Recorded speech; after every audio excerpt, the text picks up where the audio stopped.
வாட வருதுடா அப்படின்ற ஒரு ஃபீல் கொடுக்குற மாதிரி ஒரு ட்ரைலர் மெய்யழகன் படத்தோட ட்ரைலர் வந்து ரிலீஸ் ஆயிருக்கு. ஃபர்ஸ்ட் ஆஃப் ஆல் வந்து டீசர் வந்து ஆக்சுவலா ஒரு டீசர் சின்ன கிளிம்ஸ் மாதிரி ரிலீஸ் பண்ணியிருந்தாங்க. அதுக்கும் ட்ரைலருக்கும் ஒரு பயங்கரமான ஒரு கான்ட்ராஸ்ட். நாம அது அது நினைச்சதே வேற. இது வந்து ஒரு மாதிரி பயங்கர அப்டேட்டட் வெர்ஷனா ஒரு மாதிரி சூப்பரா பண்ணியிருந்தாங்க. ட்ரைலர் உண்மையாலே செம்ம ப்ராமிசிங்கா இருக்கு அப்படின்ற மாதிரி சொல்லலாம். உடைச்சு மாவு கட்டு போட்டு விட்டுற ஓல்ட் மேன். ஏன் கை உடைச்சு மாவு கட்டு போடுவியா? உன் கல்யாணத்துல என்ன முன்ன நான் சொல்றேன். ஆக்சுவலா எனக்கு ரொம்ப பிடிச்ச ஜானர் இந்த மாதிரி ஜானர் ஒரு சாஃப்ட் கார்னர் ஒரு ஃபீல் குட் ஃபிலிம்லாம் வந்து பர்சனலா எனக்கு ரொம்ப பிடிச்ச ஒரு ஜானர் அப்படின்றதால எனக்கு வந்து ஒரு கூடுதல் ஒரு ஈர்ப்பு இந்த படத்து மேல அப்படின்ற மாதிரி சொல்லலாம். ஸோ அந்த வரிசையில் இப்போ மெய்யழகன் படத்தோட ட்ரைலர் ரிலீஸ் ஆயிருக்கு. அதோட எக்ஸ்பீரியன்ஸ் பற்றி தான் நம்ம இந்த வீடியோல பேச போறோம். சொந்தம் யார்தான் இவனோ. ஸோ ஃபர்ஸ்ட் ஆஃப் ஆல் வந்து அவரு அரவிந்த் சாமி வந்து தேவதர்ஷினி அவங்க வந்து சொல்றாங்க, நீங்க அந்த ஊருக்கு போய் அவருக்கு வந்து அந்த ஊர் மேல எவ்வளவு கனெக்ட் இருந்ததுன்றது அவரு அந்த 2 டைலாக்ல தெரியுது ஆக்சுவலா. ஏன்னா அந்த ஊருக்கு போறதுக்கு பயப்படுறியாரோ?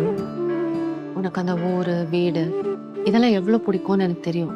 எனக்கு பிரேம்குமார் கிட்ட ரொம்ப பிடிச்ச விஷயமே அதுதான். அவர் வந்து ஒரு ரிலேஷன்ஷிப்பை ரொம்ப பொயட்டிக்கா சொல்ற ஒரு விஷயம் வந்து ரொம்ப ரொம்ப ரேர். அந்த மாதிரி ஒரு கிரியேட்டரோ ஃபிலிம் மேக்கரோ அவரு ஆக்சுவலா ஒரு பயங்கரமான ரைட்டர் அப்படின்னு சொல்லிட்டு இந்த மெய்யழகன் ஆடியோ லான்ச்சர்லாம் நிறைய சொல்லிட்டாங்க. நான் படிக்கும் போதே அழுதுட்டேன் அப்படின்ற மாதிரி ஒரு எமோஷனலான ஒரு விஷயம். அட் த சேம் டைம் அவர் வந்து எமோஷனல்ன்றது வந்து நம்ம தேம்பி தேம்பி அழுகுதுனால ஒரு 96ல கூட அந்த கிளைமேக்ஸ் எல்லாம் வந்து நம்மளால ஐயோ திஷா போயிடாத திஷா அப்படின்ற ஒரு ஃபீல் கொடுக்குற அந்த மாதிரி ஒரு டைப் அதாவது பொய்டிக்கா சொல்ற ஒரு கிரியேட்டர் தான் வந்து பிரேம்குமார். ஸோ அதே தான் வந்து இங்க வந்து பயங்கரமா இருக்கு ஆக்சுவலா. ஏன்னா இப்போ அவரோட ஒரு சிக்னேச்சர் மாதிரி இந்த மாதிரி படம் வந்துருச்சு. ஆனா இந்த படம் வந்து அவர் ரிப்பீட்டா பண்ணாலுமே கூட நம்மளுக்கு வந்து ஒரு சலிச்சு போகாது அப்படின்ற மாதிரி சொல்லலாம்.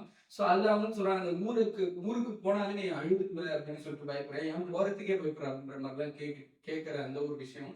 அப்புறமா வந்து கார்த்திக் இருக்க ஒரு ரிலேஷன்ஷிப் எனக்கு தெரிஞ்சு 2 பேரோட பெர்ஃபார்மன்ஸ் இந்த படத்துல பயங்கரமா இருக்குன்றது அந்த ட்ரைலர்லயே ஆக்சுவலா தெரியுது அப்படின்ற மாதிரி சொல்லலாம்.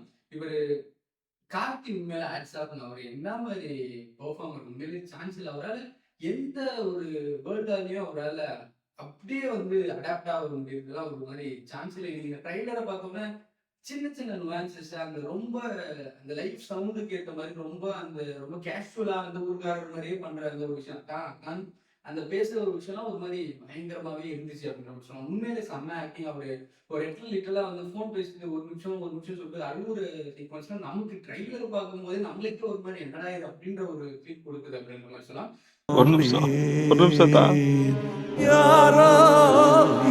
அதே மாதிரி அரவிந்த் சாமி ஸோ எனக்கு வந்து இவங்க அது ரொமான்ஸ் அப்படின்னு சொல்லுவோம் இல்லையா. ஸோ அது ஒரு மாதிரி அதுதான் படம் அப்படின்ற மாதிரி தெரியுது. எனக்கு ட்ரைலர்ல ரொம்ப ரொம்ப பிடிச்ச ஒரு இடம் இருக்கா. அட் த சேம் டைம் டைலாக்ஸாகவும் 2-3 டைலாக்ஸ் இருக்கு. அதுவும் சொல்றேன். எனக்கு ரொம்ப பிடிச்ச இடம் வந்து ஃபர்ஸ்ட் ஸ்டார்ட் ஆகும்போது ரொம்ப ஜாலியா பண்ணா இவங்க 2 பேருக்குள்ள இருக்க ரிலேஷன்ஷிப் எப்படி ஜாலியா இருக்காங்க அப்படின்ற மாதிரி போயிட்டு உங்ககிட்ட ஒண்ணு கேட்கறேன் அப்படின்னு காத்து சொன்னோம்னா டக்குன்னு இவங்க ஒரு மாதிரி யோசித்து வரும்போது உங்ககிட்ட ஒண்ணு கேட்கலாமா?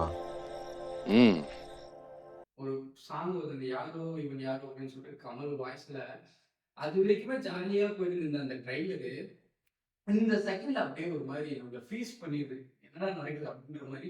அப்போ போற அந்த இடம் அது ரொம்ப எமோஷனல். நான் சொன்னது வந்து ரொம்ப எமோஷனலான நான் சொன்ன மாதிரி ஒரு மாதிரி என்னடா இது நல்லா தானே போயிட்டு இருந்துச்சு, டக்குன்னு ஒரு பக்குன்னு ஒரு ஷாக் கொடுக்குற மாதிரி ஒரு வேல்யூல இருக்குது. அந்த ஒரு இடம் ஒரு மாதிரி சூப்பரா இருந்துச்சு. பொய்யாகி தோற்று போகின்றேன் மெய்யா. எனக்கு இன்னும் ரொம்ப பிடிச்சது வந்து ட்ரெயிலர்ல அந்த லாஸ்ட் டைலாக் ரொம்ப பிடிச்சிச்சு அப்படின்ற மாதிரி சொன்னாங்க. அவர் சொல்றாரு, இதெல்லாம் வந்து இறந்த காலமா தான், கடந்த காலம் நம்ம கடந்து வந்த காலம், இப்போ க்ளோரியஸ் பாஸ்ட் அப்படின்னு சொல்லிட்டு அவர் சொல்ற அந்த ஒரு இடம் தான் ஒரு மாதிரி இதெல்லாம் இறந்த காலமா தான், கடந்த காலம் நாம கடந்து வந்த காலம் செமையாவே இருந்துச்சு. நீங்க அந்த சொல்ற லிட்டரலா அந்த 96 வாட வருதுடாடே அப்படின்ற மாதிரி நான் எக்ஸ்பீரியன்ஸா சொல்றேன். நான் வந்து ஸ்கிரிப்டாவோ அந்த ஸ்க்ரீன் பிளேவோ அப்படி இல்லை அந்த லெவலுக்குலாம் சொல்றேன். அந்த எக்ஸ்பீரியன்ஸை நம்ம ஒரு 96 தேட்டர்ல பார்த்துட்டு வந்தவங்களுக்கு அந்த எக்ஸ்பீரியன்ஸ் தெரியும். ஒரு மாதிரி தேட்டர்ல இருந்து வரும்போதே நம்ம ஒரு மாதிரி அந்த ராமு ஜானுவும் வந்து நம்மளால மறக்கவே முடியாது. அதே மாதிரி இவங்க 2 பேரையும் நம்ம மறக்க மாட்டோம் தேட்டர் விட்டு வரும்போது அப்படின்ற மாதிரி தெரியுது. மே 7 செப்டம்பர் 27 கன்ஃபார்ம்